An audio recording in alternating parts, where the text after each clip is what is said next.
बिस्मिल्लाहिर्रहमानिर्रहीम। New year के हवाले से जैसा कि हमारी तारीख है कि लोग हुल्लड़बाजी करते हैं, वन व्हीलिंग करते हैं और उसके अलावा जो है वो पटाखे और हवाई फायरिंग करते हैं, जिसकी वजह से कैजुअलिटीज होती हैं और बहुत सारे लोग जख्मी होते हैं और हुल्लड़बाजी की वजह से ट्रैफिक ब्लॉक होती है। तो मैं बिलखसूस पेरेंट्स से और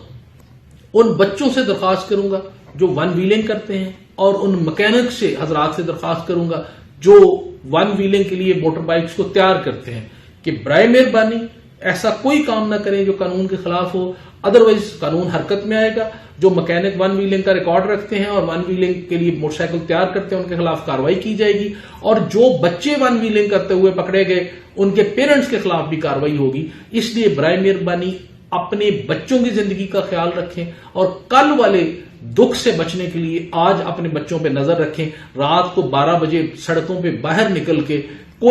हम कोई नया काम अनोखा नहीं करने जा रहे कि हम कोई पता नहीं कोई कश्मीर आजाद करा लेंगे। इस तरीके से आप बराए मेहरबानी यूथ को अच्छा मैसेज दें और उनको बताएं कि ये घर में बैठ के कोई अल्लाह तौबा करनी चाहिए हमें, ना कि हम सड़कों के ऊपर आके हुल्लड़बाजी करें और लोगों का रास्ता तंग करें और लोगों की बच्चियों के दुपट्टे खींचें और वहां पे आके हम कोई इस तरह की बदमजगी करें या हम वन व्हीलिंग करके किसी की गाड़ी के नीचे आके फौत हो जाएं और बाद में फिर हम रोते रहें और पेरेंट्स भी बाद में रोते रहें। तो बेहतर है कि बाद में पछतावे से बेहतर है कि आप अभी अपने बच्चों को समझाएं और कोई लाकानूनियत और गैर कानूनी और कोई ऐसा काम ना करें जिससे आपको बाद में तकलीफ का सामना करना पड़े, चाहे कानूनी हो और चाहे आपको जिस्मानी तकलीफ का सामना करना पड़े। बहुत शुक्रिया।